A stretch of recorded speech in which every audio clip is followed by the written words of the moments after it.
bem, vamos começar aqui. Bom, assumindo que os dados estejam corretos, tá? Porque não se viu ainda o estudo completo disso daqui, tá? Vamos assumir dessa forma.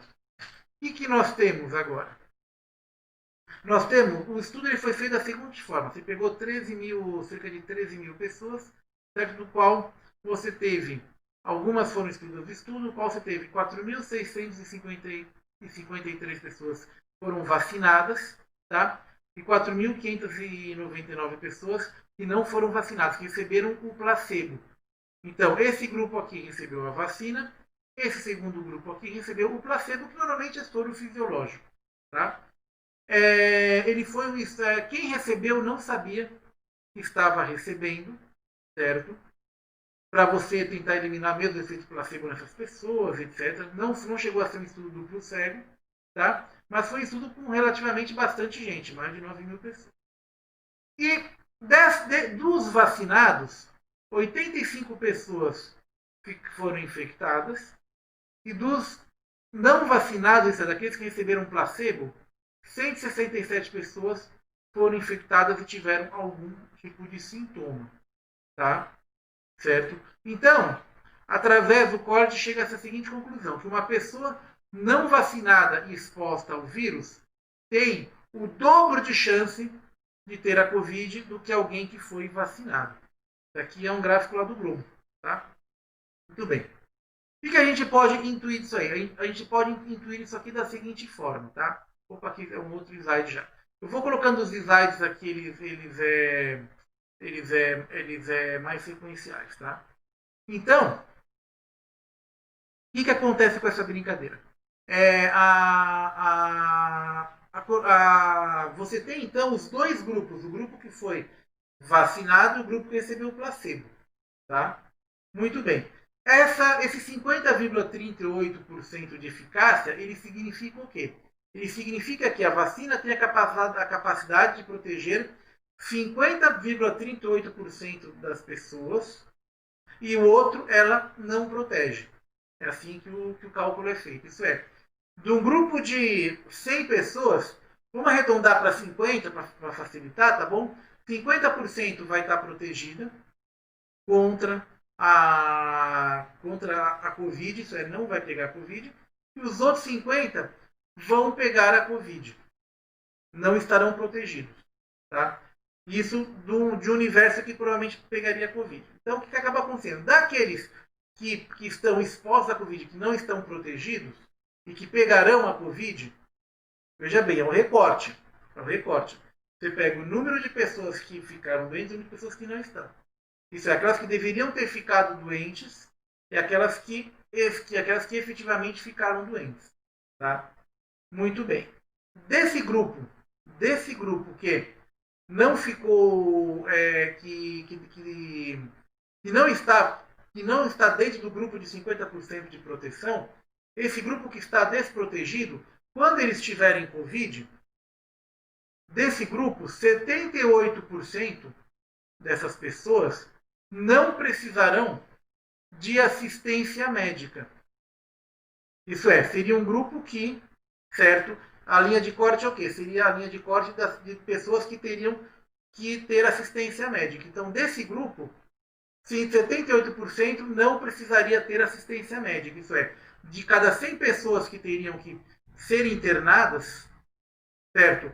Não internadas, perdão, eu me expressei mal. De pessoas que teriam que ter algum tipo de assistência médica, isso é, ir aqui no hospital, tomar remédio, de repente algum caso mais leve de internação, por exemplo, ou então pessoas precisando de tratamento ambulatorial, certo? Dessas, de cada 100 pessoas, 78 não precisariam mais. Tudo bem? Legal? Pessoal do chat aí, tá tudo, vocês estão entendendo aí? Tá indo, tá ok aí, pessoal do chat? Muito bem, certo. Já respondo já aqui, garoto enxaqueca. Então, o que acontece? 50%, certo, está protegido do vírus, outros 50% não estará protegido do vírus. Legal. Vamos voltar agora aqui. E as pessoas que de casos graves. O que é um caso grave de Covid? Aquele caso que precisa de suporte respiratório. máscara de oxigênio, tá? Você precisa entubar a pessoa, aquela pessoa que está em UTI, aquela pessoa tem que fazer traqueostomia, tem que fazer hemodiálise. Nesse grupo, a eficácia foi de 100%. Isso é, nesse grupo, ninguém ficou nesse estado, buscado estado grave ou morte. Entretanto, a amostra aqui é muito pequena. Isso é, pode ser obra do acaso, tá? Ou não. Por isso que ela não é estatisticamente tão significante assim, tá? Por experiência, de acordo com outras doenças respiratórias que possuem um corte semelhante, sabe-se que isso aqui com certeza não é 100%, é menos. Tá? Deve beirar em torno dos 90, 95% mais ou menos, o que já é uma boa. Isso é, você evitar 90, por exemplo, 90% de internações graves e de mortes, já é um número bom, você já tem uma vantagem. Tá? Em vez de você ter 200 mil mortos, você teria 20 mil mortos. É uma baita vantagem, principalmente para quem morreu. Tá? Isso é, essas pessoas, 180 mil pessoas poderiam estar vivas agora. E não mortas. 180 mil a 190 mil. Tá? É uma vantagem. Entretanto, esse corte aqui, que nós temos aqui, dessa eficácia de casos graves ou casos moderados, o que acontece com esse corte? Esse aí só vai saber mesmo na hora que você vacinar um número maior de pessoas. Aí você vai ter um corte real exatamente disso, tá bom? É muito improvável que seja 100%, é muito improvável, tá bom? Que seja 100%. Sempre escapa um ou outro, tá bom? Quanto que é? A gente não dá para saber, tá bom? Não dá para saber ainda quanto que é, tá bom? É improvável, não é impossível, mas é improvável, tá? Eduardo, mas quanto você acha que é? Eu coloquei 90, 95%, mas fazer uma média de outras doenças respiratórias que possuem vacinas, entendeu? Mas não dá para saber, não se tem ainda acesso ao estudo, certo? E a amostra ainda para esse caso, estatisticamente, ela não é significante ainda, tá? Então, revisando aqui, moçada, o que acontece? Você vacinou 100 pessoas, tá? De 100 pessoas vacinadas, 50% estão protegidas, não vão pegar Covid, tá bom? Essas 50 pessoas são o quê? São pessoas que teriam, certo, que pegar Covid. Isso é, você tem dois grupos. Essas 100 pessoas deveriam, na média, pegar Covid, tá bom? Elas iriam pegar Covid, como se fosse uma certeza. Vacinou, 50% não pegará Covid, certo? Os outros 50 pegarão. Dos 50% que pegarão o Covid, 78% deles, certo? Não precisarão de tratamento ambulatorial. Isso é, eles não necessitarão de tratamento ambulatorial. Apenas 28% deles precisarão de tratamento ambulatorial. O que é o tratamento ambulatorial? É aquela consulta que você vai no médico e volta para casa com orientação, remédio, etc. E desses, 100% não terão casos graves, certo? Ou casos de morte. Tá? O Thiago acabou de me mandar uma... Eita, o som tá ruim, Thiago. Putz, eu acho que deve ter desconfigurado aqui o OBS aqui. Então, desses outros, uma parte realmente não vai ter. Tá bom? Não vai ter sintomas graves por esses dados que nos foram apresentados. Eduardo, vai ser 100%? Não. Deve ser um pouquinho menos. É improvável, mas é possível. Tá bom? Vamos ver aí como é que vai ficar a questão disso aí. Ele só vai saber disso a partir da publicação de todo o trabalho. Todo o material já está com a Anvisa. Aliás, hoje a Anvisa pediu mais dados para o Butantan e mais dados para a Fiocruz também. Tá?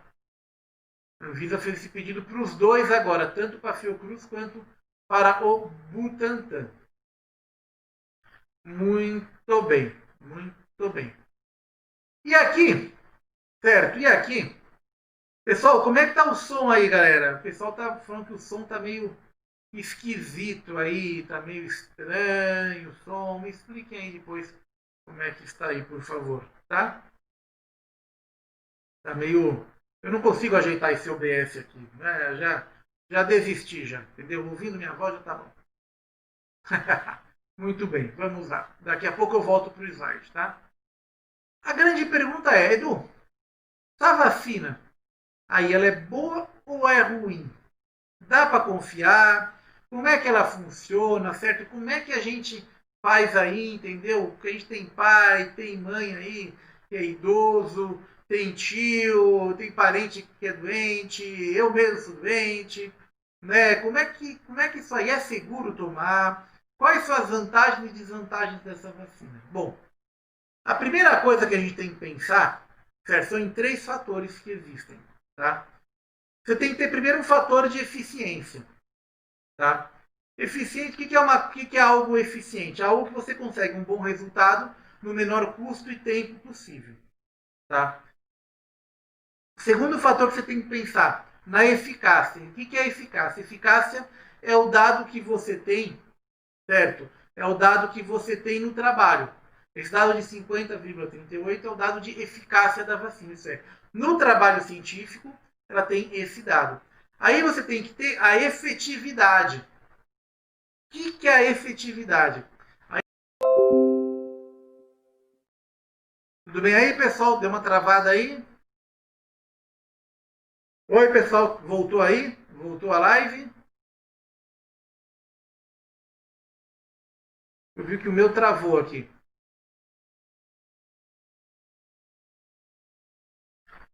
Pessoal aí, voltou a live? Como é que tá? Pessoal do chat, dá um toque aí, por favor. Voltou? Legal, beleza. Ok, aqui deu uma desconectada aqui e caiu. Muito bem. Vamos voltar agora então aqui. Então, você tem a questão da efetividade, como ela vai se comportar no mundo real. Tá? E aí você tem alguns fatores. Tá? O Instituto Butantan ele coloca como um fator certo relacionado à questão da efetividade o fato de profissionais de saúde terem sido as pessoas utilizadas para fazer o estudo. Então, seriam pessoas com uma hiperexposição ao vírus. Então, talvez isso aí até possa aumentar um pouquinho essa porcentagem de corte, essa eficácia que você tem na vacina. Eduardo, dá para saber isso? Eu não sei, não tem estudo na mão. Não dá para ter opinião sobre isso ainda. E talvez mesmo com estudo não dê para ter opinião. Por quê? Por causa do seguinte, porque o estudo é desenhado para fazer uma determinada coisa. Entendeu? Ele é desenhado para responder estatisticamente determinadas perguntas. Tá? E as outras perguntas que você faz, elas não estão nisso. Você pode, às vezes, intuir alguma coisa, tirar alguma conclusão, mas não é um estudo específico para determinados tipos de perguntas que surgirão. Tá? Porque essas perguntas também, às vezes, elas não entrariam no caso da aprovação emergencial da Anvisa. Tá? Muito bem. Então vamos continuar aqui. Outro fator que pode afetar a efetividade da vacina é o próprio viés do profissional de saúde. Por quê? Porque como é um cara que tem mais conhecimento sobre sintomas, etc., às vezes a pessoa ela pode começar a ter essa modificação do viés, entendeu? Às vezes você pode achar que uma coisa você pode fazer anotação de sintoma como sendo Covid, não era. Então você tem uma série de coisas aí que você pode fazer. Então, uma coisa é se diagnosticar nos outros, outra coisa é a gente diagnosticar na gente mesmo. Tá? Muito bem. E aí, Edu, como é que fica, Edu, então essa questão aí das vantagens e das desvantagens? Bom, essa vacina ela possui, como qualquer outra, vantagens e desvantagens. Tá? A grande vantagem dessa vacina. A primeira vantagem que ela tem, como qualquer outra vacina feita com vírus morto, com vírus inativado, o vírus não é morto, ele é inativado, tá? Essa vacina ela é segura. Tá? Você não tem relatos, pelo menos até onde que se sabe, de grandes reações. Isso é muito típico de vacina feita com vírus inativado. Tá? As vacinas com vírus inativados elas são uma tecnologia mais antiga, mas é muito conhecida. Apesar da eficácia dela ser menor, a segurança dela é grande. Tá? Então você tem aí os casos de efeitos colaterais foram casos muito poucos, os casos foram leves. Normalmente é um pouquinho de vermelhidão na dor da aplicação, dor no braço, depois você aplica. Essas coisas que nem quando você toma vacina contra a gripe, entendeu? É mais ou menos isso aí. Tá? Muito bem. Legal, Edu. E muito bem. Então, a primeira vantagem dela é que ela é uma vacina segura. Beleza. Tá? Segunda vantagem que ela tem. Ela diminui pelo estudo, pelo número que foi apresentado, tá? Por esses números que foram apresentados. Ela diminui muito o número de mortes e o número de internações de casos moderados e graves. Tá? Isso é bom. Isso é, lembra aquilo que eu te falei.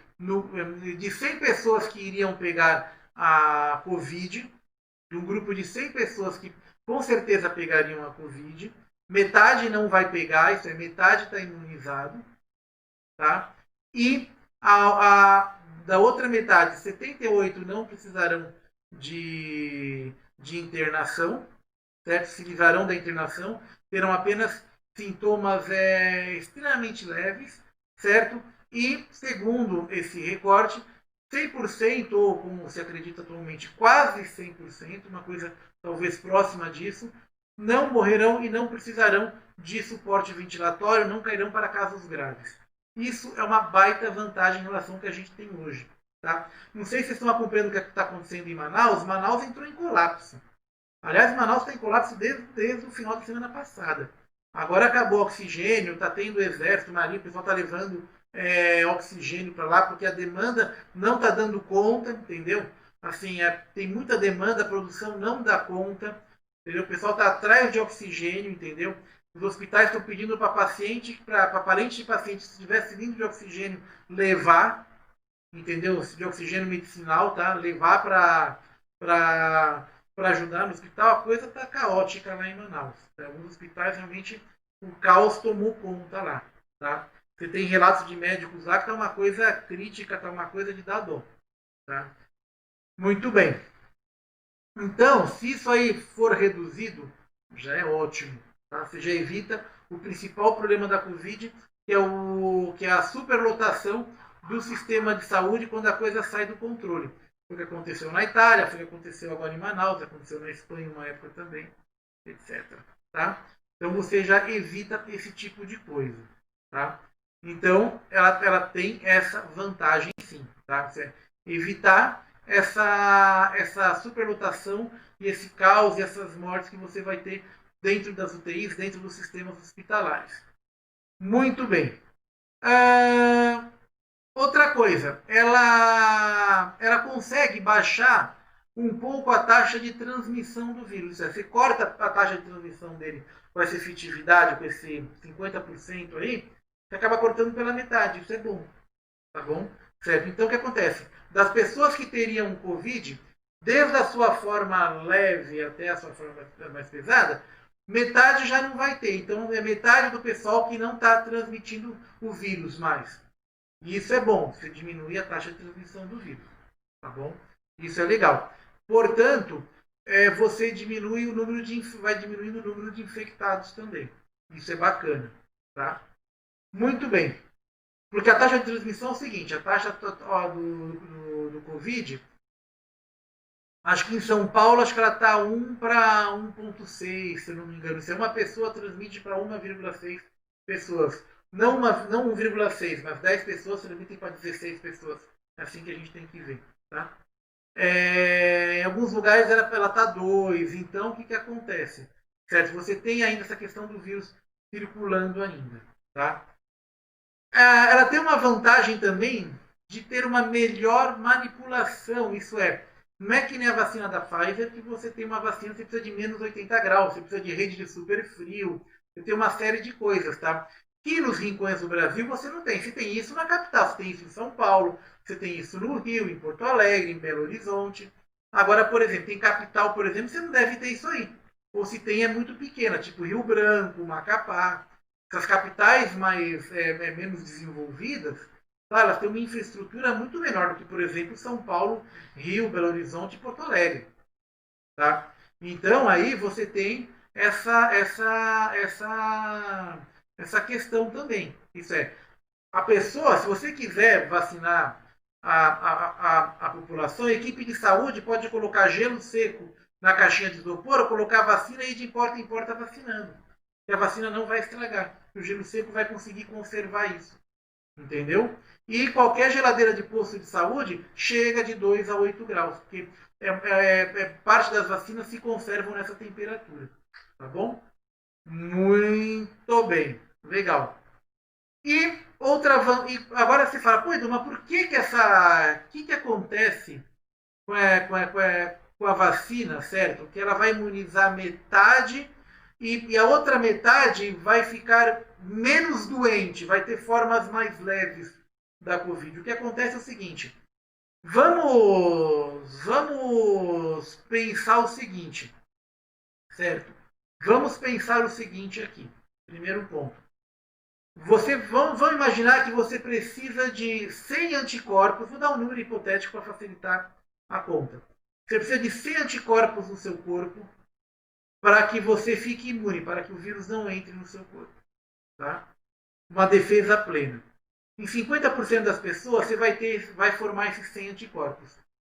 Na outra metade, você vai formar 50.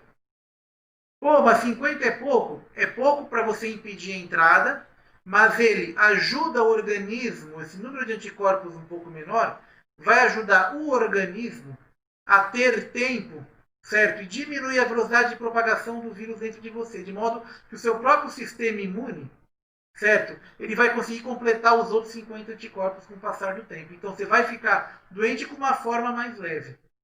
Muito a grosso modo é isso, tá? Imunidade não é apenas anticorpo, tem uma série de fatores, mas estou falando isso de forma extremamente grosseira para público leigo para entender, tá? Então estou falando bem lúdico, bem ludicão para entender mais ou menos como é que a coisa funciona. Então você tem uma imunidade parcial que ela consegue retardar a velocidade de propagação do vírus, certo? Ela consegue retardar a velocidade, a quantidade de carga viral, ela tem uma série de coisas que ela ajuda, entendeu? Mas ela é suficiente para não deixar a doença evoluir para uma forma mais grave, tá? É assim que funciona.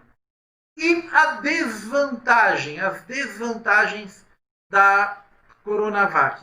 Então, a desvantagem que você tem da Coronavac é aquela coisa, é a eficácia dela, que é baixa, a eficácia de 50,38%, vamos arredondar para 50,4%. Essa é uma desvantagem. Pô, Edu, por que é uma desvantagem? Porque quanto menor a eficácia você tem, mais gente você tem que vacinar para compensar isso. Entenderam? Menor eficácia, mais gente você tem que vacinar para conseguir imunidade coletiva. O que é imunidade coletiva? Um número X de pessoas que estejam imunes ao vírus, de modo que você corte a circulação do vírus e não passe mais de pessoa para pessoa. Porque esse vírus ele se dá por contato pessoal. Não é que você está aqui em São Paulo e alguém espirra lá em Minas Gerais, bate um vento e o vírus vem voando de Minas até São Paulo, você respira. Não é assim. É por contato pessoal. Por isso que é medida de distanciamento social, 1,5 m, 2 metros, aquela coisa toda, porque daí você vai reduzindo a carga viral, porque é muito por contato pessoal e de proximidade. Esse vírus ele atua, tá? Então o que acontece? Essa baixa, então se calcula que você tem aqui, aí os cálculos variam, tá? Porque nesse cálculo entra também, por exemplo, a taxa de transmissão, de como é que está, o tempo, a densidade demográfica, entra uma série de coisas nesse cálculo. Tá? Então se calcula que as pessoas que teria que vacinar 99% da população para você chegar na imunidade de rebanho. E 99% da população a gente nunca vai conseguir vacinar. Acho que nem na época do Zé Gotinha com a polio, então naquelas campanhas de vacinação de adulto, etc., você conseguia vacinar 99% de um público-alvo. Entendeu? Acho que nem na época da polio do Zé Gotinha você conseguiu vacinar 99% das crianças. Tá? Corrigindo, tá? Então não vou pensar que na polio vacinava adulto também, não. São das crianças, tá? Do corte que você tem. Então, gente, é bem complicado isso daí. Bem complicado isso daí mesmo, tá? Então, por isso que não dá para usar uma vacina só. Vamos lá. Você também, esse aí é um dos grandes problemas que você tem. Tem outro grande problema. A Coronavac caiu na mira de movimento anti-vacina por causa dessa briga política e das patuscadas que o governo do estado também fez. Tá bom? Então, caiu na mira de movimento antivacina, então você tem um monte de meme, um monte de desinformação, a questão do paraquedas, que é uma comparação esdrúxula, todo esse negócio, tá? Muito bem. Pessoal do chat, tudo bem aí? Depois eu dou uma... Depois, galera, pessoal do chat, vão marcando o Vermundo que eu dou uma geral na volta aí, tá bom? Depois eu dou uma geralzona aí, certo? Muito bem, Edu. Então vai precisar de outras vacinas? Vai. Porque aí você tem um outro problema. Mesmo se a Coronavac fosse a única vacina, o Instituto Butantan não tem capacidade de fazer, de produzir uma vacina para o país inteiro. Ele não tem essa capacidade. Tá? Não existe essa capacidade porque nós somos 200 milhões de habitantes. Ah, vamos vacinar um pouco menos que as crianças vão ficar fora. Bom, mas mesmo assim, a gente pra caramba. Pode botar uma perda aí de uns 10%, porque sempre perde, sempre tem um frasco que cai no chão, sempre vai ter um lote que vai ficar fora da geladeira, todo esse negócio. Por isso que existem outras opções também. Por exemplo, vamos lá, vacina da AstraZeneca, certo? Vacina da AstraZeneca, como é que ela funciona? Tem uma eficácia um pouco maior. Aqui, esse número do 70,4, dependendo do, não do corte, mas da metodologia que você usa, vai de 62 a 90. Então, mas bota uma média de 70% com uma eficácia legal. A AstraZeneca acho que é vacina por vetor viral, se não me engano. Mesma coisa, ó, uma ótima armazenamento de 2 a 8 graus por 6 meses, legal. 2 doses também, certo? Então, é uma ótima opção também, que vai ser fabricada também no Brasil. O Instituto, a Fiocruz, a Fundação Instituto Oswaldo Cruz, tem capacidade de suprir o país todo? Também não. Também não tem essa capacidade. Já que falei, vai ter que vacinar, porque não é só a questão de você produzir vacina. Você tem que vacinar o pessoal num período de tempo mais ou menos curto. Você não pode enrolar a vacinação ad eterno. Você tem que vacinar a turma num período de tempo mais ou menos curto. Por dois motivos, para você conseguir fazer o corte da circulação do vírus, tá? E principalmente para você evitar as mutações que o vírus está tendo. Porque aquela coisa, onde o vírus sofre a mutação é no processo de replicação dele. Certo? É aí onde ele sofre a maior parte das suas mutações. Então, o que acaba acontecendo nessa brincadeira aí? Certo? Com essas mutações virais que você tem, etc. Quanto mais gente infectada, maior o número de mutações que o vírus vai ter. E pode chegar uma hora de você ter uma mutação que as vacinas não peguem. Por isso você tem que vacinar e cortar a circulação dele num período de tempo mais ou menos curto. Para ele parar a replicação dele. Ou deixar a replicação dele num nível muito, muito baixo, muito pequeno, de forma que você, que a ocorrência de uma mutação nova que a vacina não pegue, se espace no tempo, no período de 10, 12, 20 anos, um século. Vocês entenderam? Por isso eu tenho que vacinar o pessoal. Opa, estou batendo aqui. Mais ou menos rápido. Em torno de 1 ano, 10 meses, você tem que vacinar a turma. Por isso que a produção não dá. Se desse 2 anos para fazer a vacina, puta, beleza, você fazia, entendeu? Esperava, não, mas você não pode esperar. Mesmo porque nesse tempo vai ter gente morrendo. Tá? E isso é um baita, esse é o maior problema que você tem. São as pessoas que estão morrendo. Tá? Que normalmente o movimento anti-vacina, esse pessoal nem liga. Eles nem. Normalmente quem fala mal de vacina esquece que tem gente morrendo, entendeu?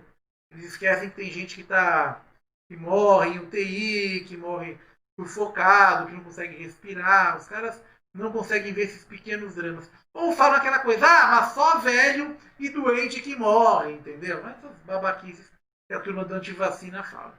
Tá? O resto tá bom, é só velho que tá morrendo, como se idoso fosse descartável e pessoas com doenças crônicas também. Né? Pelo menos os antivacinas pensam assim. Claro, né? Não é com eles que acontece. Né? Muito bem. Outra vacina também que está também poderia ser usada aqui no Brasil também. Tem uma boa na questão da capacidade de armazenamento. É a Galamec Sputnik 5. Tá? Na forma líquida tem que ser menos 18 graus, certo? De 2 a 8 graus uma forma seca e uma efetividade de 91,4. Detalhe, também os dados da Gamaleya também não foram abertos ainda. Tem esse problema também. Da Sputnik, a vacina russa, tá? Ela também tem esse problema. Tá? Isso é, os dados dela não foram abertos ainda. Tá? Então tem que se estudar também os dados da vacina russa também. Tá? Como lá estão vacinando já a população, já vacinaram os militares, eles devem estar com esses dados até um pouco melhores já. Tá? E você tem aqui, seria as melhores você tem, seria as vacinas da Moderna e da Pfizer BioNTech. Tá? Que são as vacinas de 94%, 95% de eficácia, mas que ela exige uma logística grande. Tá? A da Moderna, por exemplo, menos 25 a menos 15 graus, tá? E a da Pfizer, menos 80 a menos 60 graus de armazenamento. Tá? 2 doses cada uma também. Tá? Entretanto, se perguntar, Eduardo, qual você usaria? Cara, eu usaria todas. Entendeu? Porque uma só não vai dar a demanda. Uma só não vai dar demanda em tempo curto.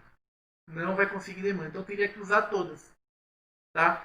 Pô, mas a da Pfizer e da Moderna tem problema de armazenamento. Não, tudo bem. Essa é uma sugestão minha, uma mera opinião minha, falando aqui de orelha. Tá? As vacinas com maior dificuldade de armazenamento, você usa elas nas grandes capitais. Certo? As vacinas de capacidade de armazenamento melhor, você pode usar naquelas que não estão tão equipadas. E daí que acontece? Aquele índice de 99% que você usaria só com a Sinovac, como você vai ter outras vacinas mais efetivas atuando, esse índice também ele vai começando a diminuir, a cair. 90%, 80%, 85%, etc. Tá? De pessoas vacinadas aí para você ter o corte da circulação de vírus, a chamada imunidade coletiva ou imunidade de rebanho. O que é certo, gente, é o seguinte, tá? Provavelmente, que vai ser usada no Brasil, e aqui é apenas um provavelmente de acordo com os dados que a gente tem agora, Sinovac e Oxford AstraZeneca, que é a vacina que vai ser feita aqui no Brasil pela Fiocruz, tá? E lembra que eu falei para vocês da questão aqui lembra que eu falei numa toda live eu repito isso, ó. Vírus inativado, aqui está errado, não é enfraquecido, tá? Enfraquecido é outra categoria, mas vírus inativado é o vírus morto, tá? Lembra que eu falei para vocês, ó, que as vacinas de vírus inativado têm uma eficácia menor, as de geneticamente modificado um pouco maior, e as vacinas de vetor viral, esse dado aqui da Rússia tem que olhar, tem que ainda ver direitinho, tá? Mas as vacinas mais modernas de RNA, elas têm mais, a efetividade delas é maior. Então, é aquela coisa, você nunca tem, como vou dizer, é uma equação maldita na verdade, né? Porque o que acontece? Onde você tem mais segurança, você tem uma eficácia menor. Onde a segurança ainda precisa ser mais estudada, você tem uma eficácia maior, tá? Mas todas elas, de qualquer forma, são seguras, tá bom? Teve algumas reações alérgicas, principalmente reações alérgicas, tá? A vacina da Pfizer, entendeu? Isso aí é normal, vai ter também em relação às outras vacinas. Não se assustem em relação a isso, tá bom? Isso é a coisa mais normal. O importante da mensagem aqui que eu vou deixar para vocês é o seguinte: de qualquer forma, a gente vai precisar de mais de um tipo de vacina aqui no Brasil. Não tem jeito, a gente vai precisar disso. Tá? Nossa população é muito grande, a gente tem urgência na vacinação. Nós temos urgência na vacinação aqui, tá bom? E é urgente mesmo.